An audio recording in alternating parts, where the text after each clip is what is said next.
청각장애 학생들을 성폭행한 사건을 다룬 영화 도가니가 지금 대한민국을 들끓게 하고 있습니다.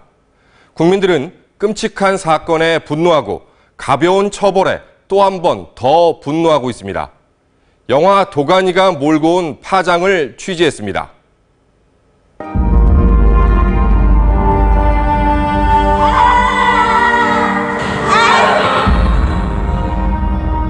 여기 애들은 심심한 학교 내에서 저질러진 성폭행. 자기네들 귀에는 안 들리니까 일부러 더 그래. 피해자는 청각장애 학생들. 교장 선생님이 들어와서 다른 사람한테 말하면 죽여버릴 거야라고. 가해자는 설립자 아들인 교장 형제와 교직원.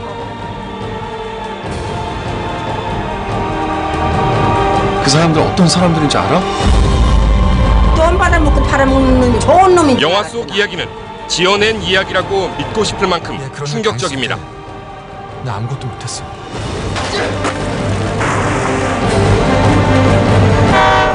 지금 이 손 놓을 수 없어.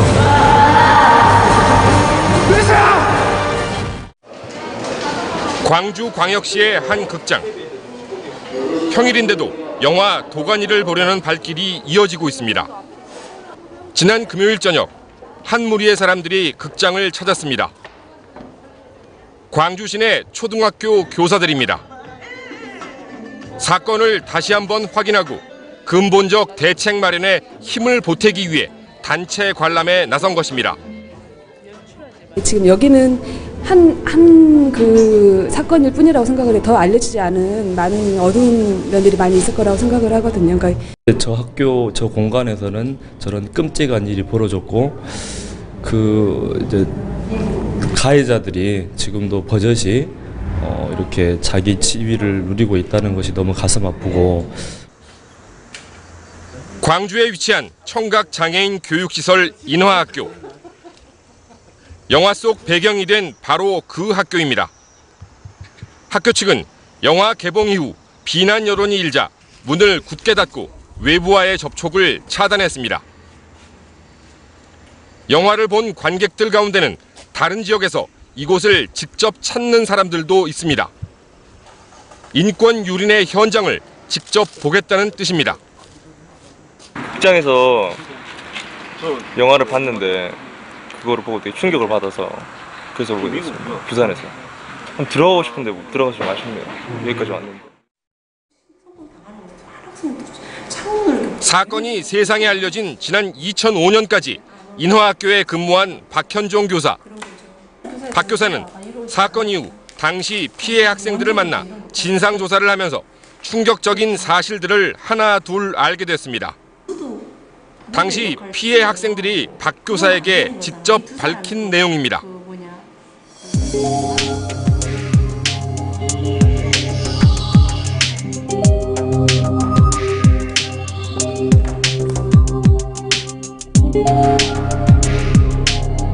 아이들이 성폭행 당했다는 증거를 정황을 전혀 우리가 캐치를 못하고 지내왔다는 생각 속에서 과연 이렇게 교사로서 우리가 맞는가, 아이들이 성폭행 당하면서까지 수업을 했는데 이런 거에 대한 자괴감이 엄청나게 컸었죠. 하지만 이런 사실은 학생들 사이에서는 이미 알려져 있었습니다. 당시 피해 학생들과 같이 학교를 다니는 자녀를 둔 김모 씨. 김 씨는 사건이 세상에 알려지기 전 딸에게 처음 이런 말을 들었지만 믿지 않았다고 합니다. 이렇게 피해 학생이 있었다. 가해자는 선생님들이 다 그렇게만 얘기를 하더라고요. 그래서 우리가 잘못한 거다. 절대 학교에서 그럴 일이 없을 거라. 하지만 피해 학생을 직접 만나보고는 큰 충격을 받았다고 말했습니다. 그때 두 사람 얘기하더라고요. 그래서 확실하냐 이름을 딱 쓰대요. 확실하냐 그랬더니 정말 확실하다고 두 사람 맞았더라고요. 나중에 얘기 들어보니까. 그 두 사람이 누구였습니까? 그 학교 생활 보육교사하고 또 교장 선생님. 당시 이 사건을 조사했던 광주 남부경찰서. 당시 형사들 대부분 자리를 옮겼는데 한 형사와 통화가 됐습니다. 피해 학생들은 상처를 다시 드러내는 것에 대해 가슴 아파했다고 당시 조사 분위기를 전했습니다. 반면 가해자들은 태도도 좋지 않았고 혐의 사실도 강하게 부인했다고 밝혔습니다. 너무 자연스럽게 부인을 했죠. 그 당시에 너무 자연스럽게 정말 억울하다는 식으로 자기를 몰아내기 위한 어떤 장애인 재단 협회 그쪽의 음모다. 그쪽이랑 이제 피해자들이랑 말을 맞춰가지고 자기를 몰아내기 그런 식으로 얘기를 했어요. 경찰과 인권위원회 조사를 거쳐 가해자 6명의 혐의가 드러났고 공소시효가 지난 1명을 제외한 5명이 기소됐습니다. 1심에서는 교장과 동생인 행정실장 등 4명에게 실형이 선고됐습니다. 하지만 2심에서는 피해자 가족과 합의했다는 이유로 교장과 교사 등 2명이 집행유예로 풀려났습니다. 이들 가운데 일부는 학교에 복직했고 지금도 근무하고 있습니다.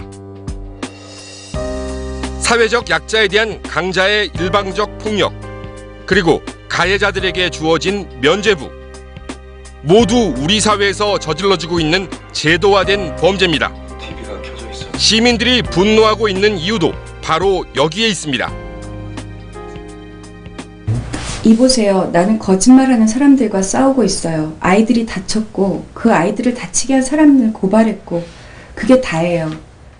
그런 것도 좀 있는지. 그리고 영화 이 사건을 소설로 쓴 원작자 공지영 작가. 공 작가는 최종 판결 결과를 보고 소설을 써보고 싶다는 생각이 들었지만 사건을 알면 알수록 인간에 대한 회의가 느껴져 소설화할 수 있을까 하는 고민이 많았다고 밝혔습니다.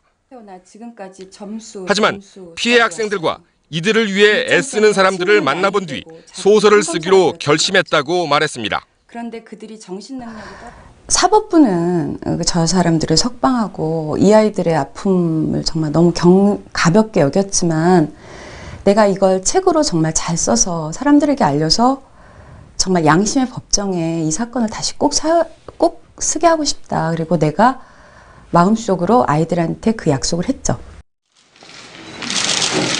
소설에 이어 영화 개봉으로 사건 처리에 대한 비난 여론이 거세게 일자 관계기관들이 뒤늦은 대책을 앞다퉈 내놓고 있습니다. 관할 광주교육청도 지난 목요일부터 특별 감사에 들어갔습니다. 학교 폐쇄 조치도 비중 있게 검토하고 있습니다. 대부분 가해자들이 인하학교뿐만 아니라 각종 시설들의 기관장들이고요. 이런 사람들이 이 사회복지법인 산하의 친인척들이기 때문에 이런 친인척 경영들에 대한 구조적인 문제가 인하학교 사건의 본질이라 생각됩니다. 경찰도 특별 수사팀을 꾸려 재수사에 착수했습니다. 서울 본청과 광주청의 합동 수사입니다. 가해 교사 및 원생들 간 추가 성폭행 여부와 관할 행정당국의 관리 감독의 적정성 여부, 학교 내부의 구조적 문제점 등에 대하여 중점적으로 수사할 예정입니다.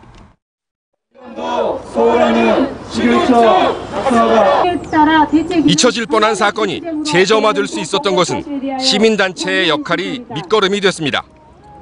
광주 전남 지역 시민단체들로 구성된 인하학교 성폭력 대책위원회는 사건이 불거진 지난 2005년 피해 학생들의 거처를 마련해 지금껏 돌보고 있습니다. 그러면서도 삼보일배와 천막 농성 등을 통해 사회적 관심을 지속적으로 촉구했습니다. 이들은 이 같은 사건의 재발을 막기 위해서는 사회복지사업법 개정이 최우선 과제라고 말하고 있습니다.